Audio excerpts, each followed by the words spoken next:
Hi everyone, welcome to Snap Vegan. We're eating on the cheap, doesn't have to kill you.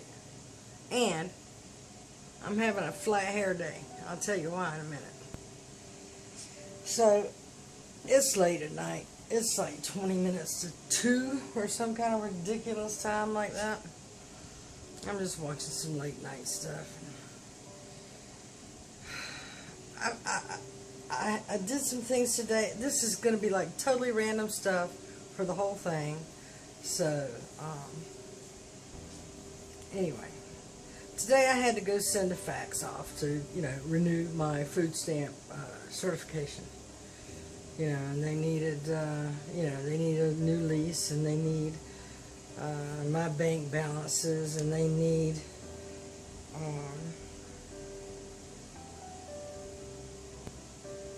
well, that's really all they needed this time. Bank balances, and there was something else they wanted. Oh, how much money I got in utility assistance.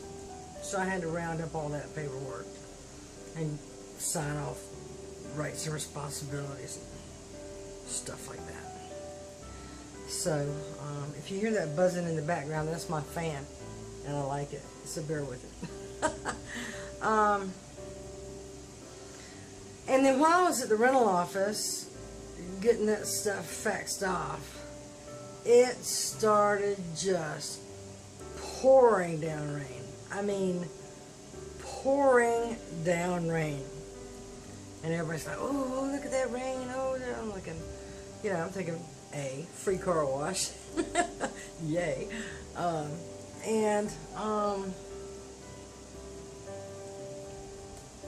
We had another storm yesterday that was equally as, big raindrops and millions of them at one time.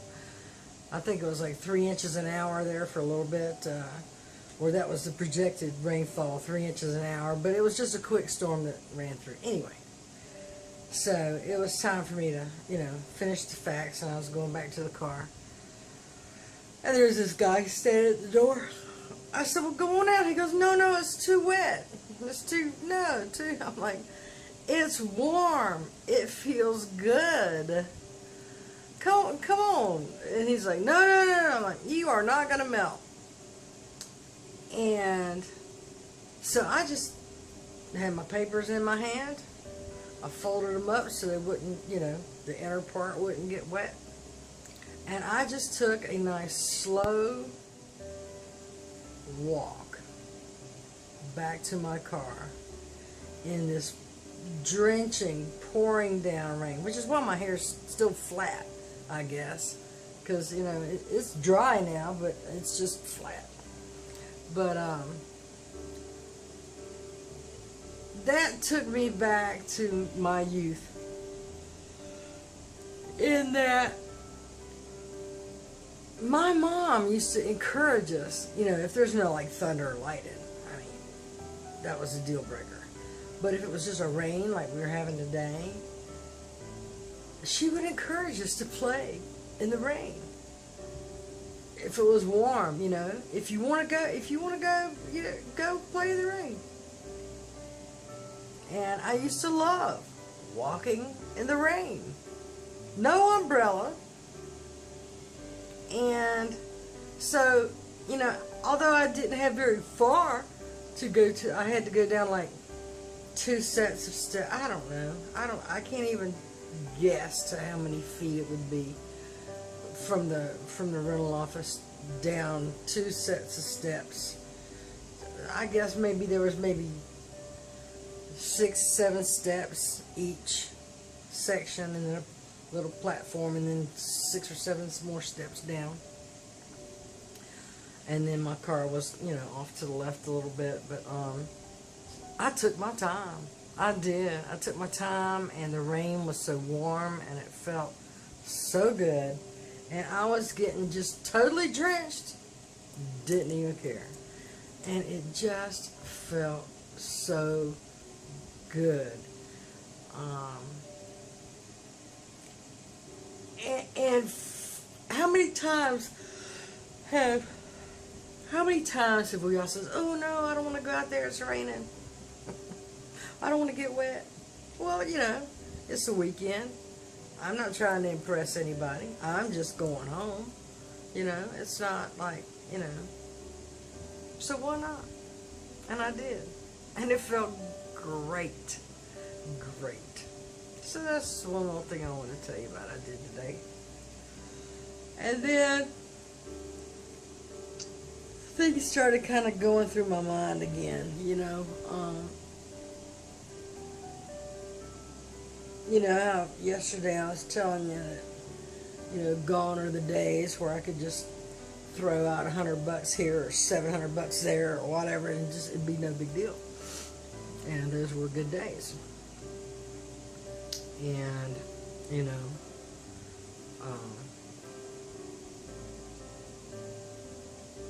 and here I am now improving my health, hoping to get off of disability and get back to work. And if you've not ever been on disability,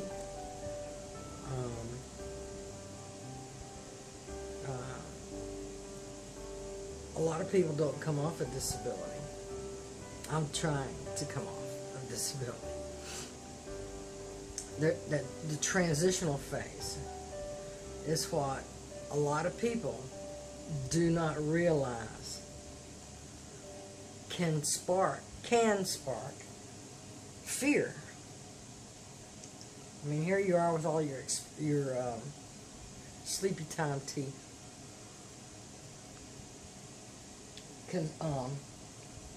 Can spark fear. Well, now I've succeeded. Now what?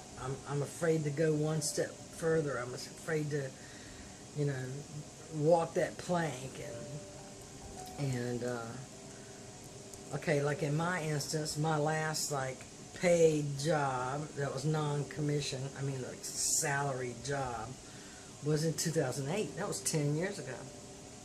Everything else I did, I volunteered and people would give me a tip, or, you know, I'm just something, you know, for me to help other people, you know, do, and they would, you know, give me a tip. I was a bartender for American Legion. I was a finance officer for American Legion, and you know, I volunteered to bartend just to keep the club open because they were so close to being closed, and we needed to expand our hours, and so I got my license and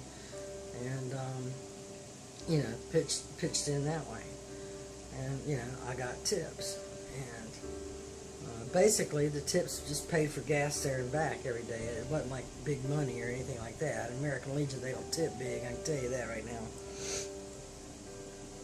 But so you know, I got a 10-year gap on my resume. And before it's all over with, you know, I go back and see my COPD doctor on the 8th of June. And, you know, he's already said he doesn't want to take another x-ray because the last time or MRI, because the last MRI was like the third time it showed that this lung nodule, the one that's left, it was stable. It was growing, but stable. Now, in my mind, if it's growing, that means it's not stable. It's still growing. So if it's bigger, I want to know. If it's smaller, I need to know. You know,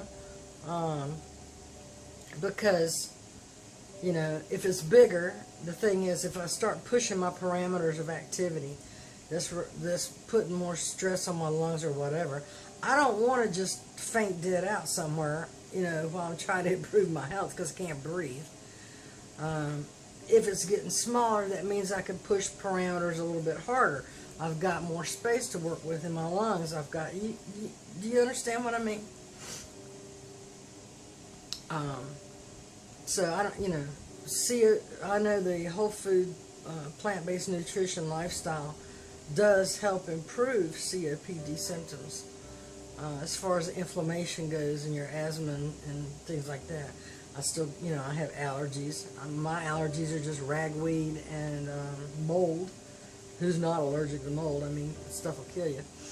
But, you know,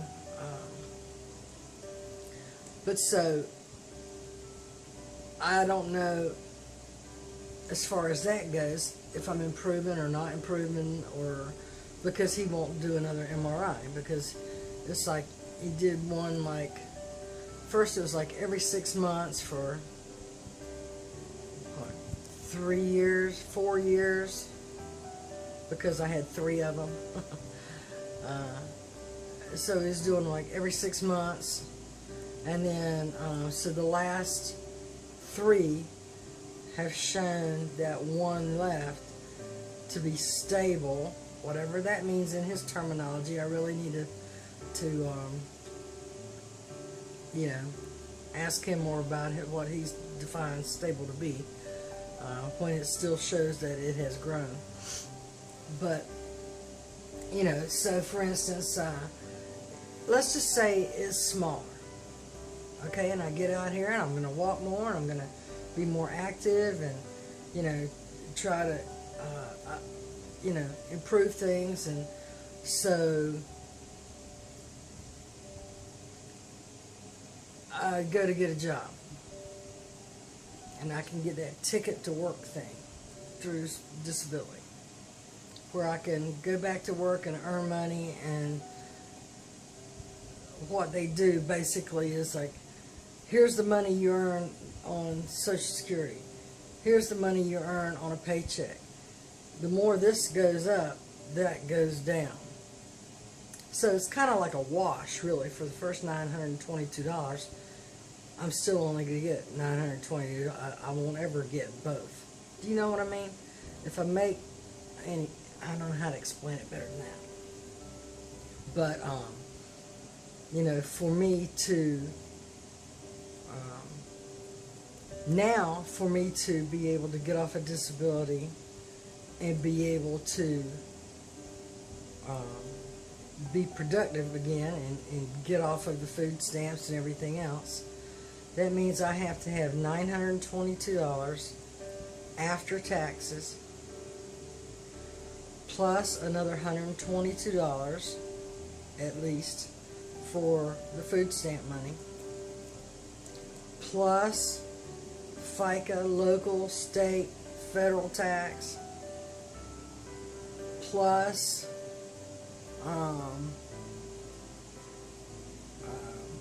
full car insurance, because I don't carry full car insurance now because I can't afford it.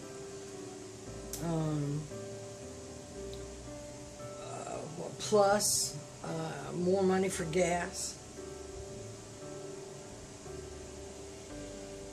plus more money for clothes, because now I have to dress professionally again, and my other clothes don't fit anymore. So we're talking,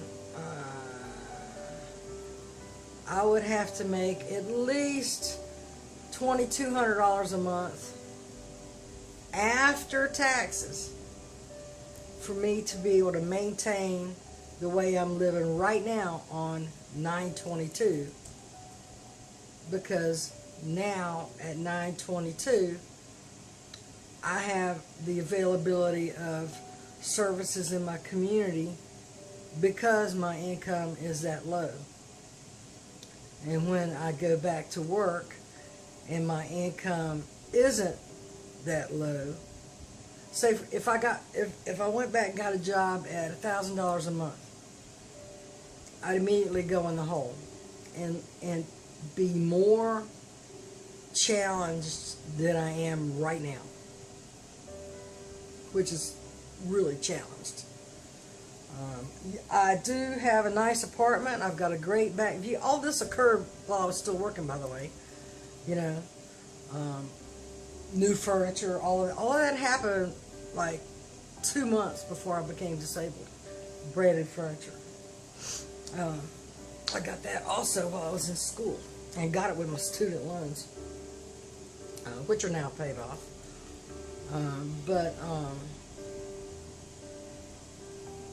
So that's fear of success that can happen.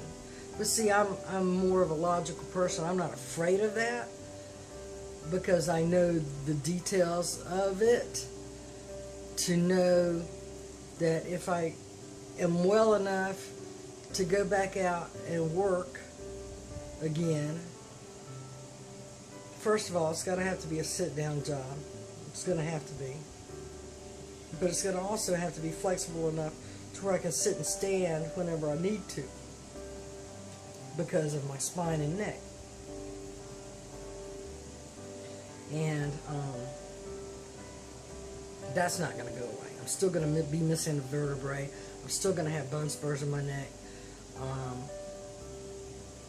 But now that I know how to, through food, help control inflammation, I think, I think I could probably do okay, depending on the parameters of my lung nodule. And I'm going to have to go through, I know I'm going to have to go through PT or some kind of physical regimen that's scheduled and done by professionals, that are looking out for my spine and neck and everything else, to get my stamina back. Because now I can just walk around the building here and I am spent and everything hurts. And so I have to get my stamina back because my muscles have wasted. When I was working before, if anybody sneezed in the room, I would get sick and be down with 101 fever, and my immune system was so compromised. But now, outside of the flu that I had back during Christmas, which a lot of people got, and it was pretty horrible, I haven't been sick since I changed how I was eating. That flu, though, knocked me out. That flu knocked me down. But I think the reason that flu got to me the way it did get to me is because I had these 2 surgeries in September for my wrist and my elbow all at the same time in September. And I think that anesthesia, kind of suppressed my immune system somehow. This is what I'm thinking in my mind anyway. It made me less able to fight off infection. So anyway, but getting back to everything, if I can control the inflammation, get my stamina back, which I'm gonna have to do. I'm just gonna have to do it. That's gonna take, being realistic, it's gonna take probably about 8 months to another year to really get back to, trying to build muscle back to be where I can walk and walk further and sit longer without, there's just a lot of parameters.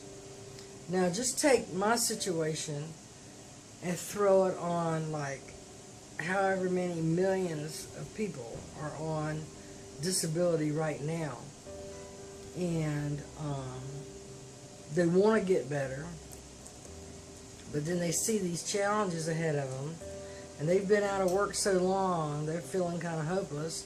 Well, I just went back to school and got me another degree, actually a degree and another business certification.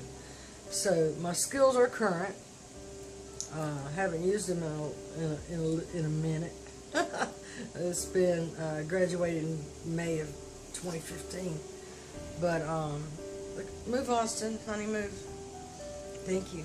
And he's sitting on my feet, laying on my feet. A lot of people are like, no, I got to go back to school, and that's going to involve student debt, and things can just be so overwhelming and then throw you back down in depression when you really start to think about it. And I mean, a lot of people, think it's just so simple. Why don't they just go back to work? Well, how many of them aren't plant-based and don't know that, to feel better, all you have to do is eat better? That don't have the wherewithal enough to make the plan or plan the work and then work the plan, like I'm trying to do systematically.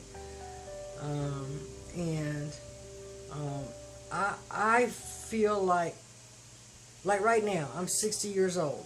my local community college offers free classes for people 60 years old. You got to pay for your books, which I would not have the money to do. But I need to go back for I need to go back for 3 classes to get another degree, and I want to take a 4th one. I want to take a 4th class, and to make up a full semester, and then you know, that's what I want to do. I did 2 classes online and 2 on campus for 3 years before to get my AAS, my other degree.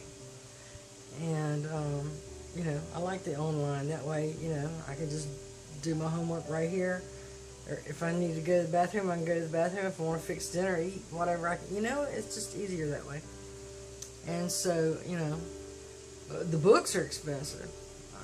I mean, 1 book for a class was dang gone. You know, I think my managerial accounting book was almost $300. That's crazy. But you know, books are expensive. But you know, so I don't know. I was just kind of reflecting on that today and thinking about, you know, fear of you know, I wonder how many people have that fear of succeeding. I want to succeed. I want to. I've got things to do. There's so many things I want to do, but it takes money to do it. And until I get it back out in the workforce, I can't, you know, I can't do what I need to do. And so, I hope that if you're like me and you're on disability and you have multiple challenges, because I have multiple challenges too, one of these days I might show you. I don't know if I want to even go there or not, but I'll show you all the different diagnoses they have for me. I mean, over the last 10 years, all the things that I've been through and overcome and everything. But the key word there is overcome. You know, I didn't overcome them until I decided to overcome them, because I had surrendered. Involuntarily surrendered, I might say. That's an oxymoron, involuntary. So, I don't know. I felt so overwhelmed, and I was genuinely crippled. I was crippled mentally with depression. I was crippled physically with inflammation and pain and being drugged and you know, all the prescriptions, and just didn't even feel like another day was possible, and didn't care if it never happened. I've talked about that before.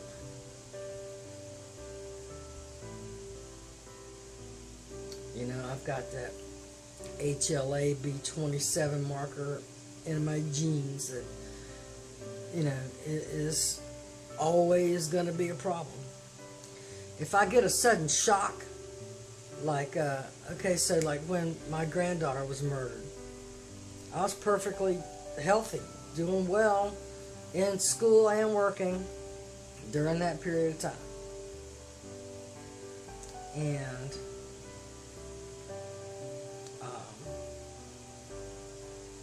when that happened, it was like a lightning bolt to my system.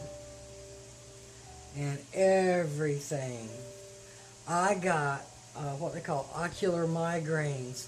I couldn't see to read. I couldn't, I got sick. I had pneumonia. I mean, all of these things, right, and it was just my immune system got that lightning bolt hit to it from the emotion of the tragedy, and everything shut down. It's like my whole body didn't have any fight in it, and I was really, really plunged into all sorts of issues. And that HLA-B27 marker, you know, basically sets me up for a lifetime of autoimmune problems. So I really have to be now that I know, more mindful of what I eat. And, you know, like right now, I'm even taking extra turmeric. That turmeric I got from that Veterans Hall, I'm taking 3 of those a day. I'm taking 1,500 milligrams of turmeric every day because I'm trying to fight off the inflammation from here, from the shoulder, and the pain in the neck, and my middle back, and everything else. I'm trying to fight because I don't eat 3 times a day. I just don't. Today I had a really big breakfast, and tonight I posted on the Facebook page what I had. Today I had a big breakfast. Then I had a sweet potato salad bowl thing over kale, and then tonight I did like a quarter cup of beans, quarter cup of rice, some veggie stock, onions, corn, and like 4 big giant Brussels sprouts in the Instant Pot. 30 minutes later, and I ate the whole daggone thing. And it was so good. So good. So today was a rare occasion where I actually ate 3 times a day. But that's a rare occasion. So, I don't know. I guess I'm rambling on too much, but I wanted to talk to you about that fear. And ask you to, do you have those thoughts if you're on disability? Do you have those thoughts that if you get off of disability, you're going to have to make like, 3.5 times what you make now to make up the difference just to live like you're currently living right now? Because that's the way it is. That's the way it is. And, I really hope that you don't let that keep sneaking in. Because if you plan it out and you work it out and you're slowly improving your health and you've got a plan. Now, I've got a plan. I've conquered a hell of a lot in the last 2 years. I have. I still got, I got lots to go though. But without a plan, what am I going to do? Sit here and waste away? No. No. Hell no. So, if you're like me and you have these multiple challenges, get a pen and some paper. Sit down and write down the benefits you have now. Because, now I'm being taxed, but the taxes are going to, the more you make, the more they take, right? And unless you're over like $65,000, and they take less. But I don't anticipate ever making $65,000 a year again, ever. Those were the good old days, but those days are truly, I think, gone for me. The best I can hope for is maybe 32. And that'll only give me, after, recouping the loss from the advantages I have now, which are minimal, but still advantages,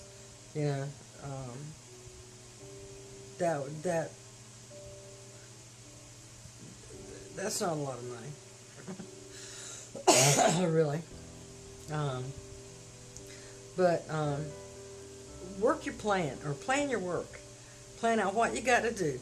First of all, you got to talk to your doctor and make a plan. If this hurts, that hurts, and they just giving you, tell them you want an MRI. Tell them you want to know exactly what's going on. Exactly. And then make a plan to correct it. Because if you're on disability, you've got Medicaid too, as a secondary. You're not going to have to pay anything out of pocket.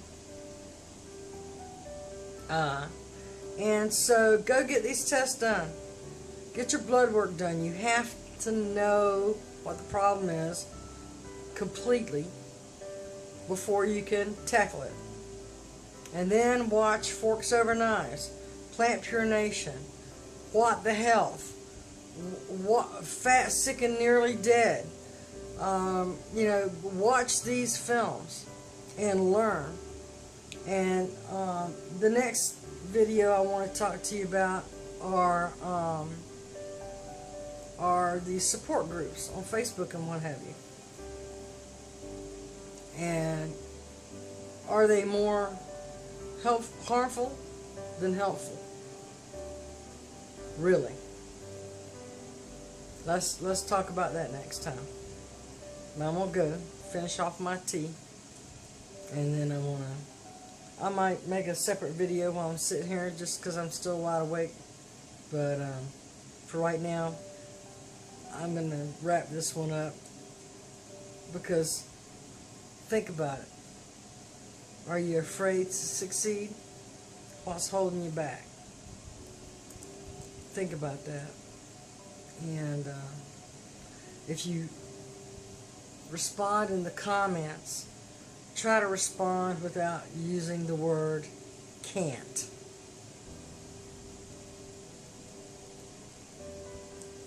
Respond with what you can do and what you will consider doing. And if you're feeling overwhelmed, share that too, because we've got your back. All of us here on this channel, we've got your back. We know what it's like. Okay? Think about it now. Leave me a comment. I love you all. If you can help a neighbor today, please do. One random act of kindness just absolutely changes somebody's day. Try to make that happen for somebody else. And watch it turn around and happen to you. Okay? Talk to you later now. Good night.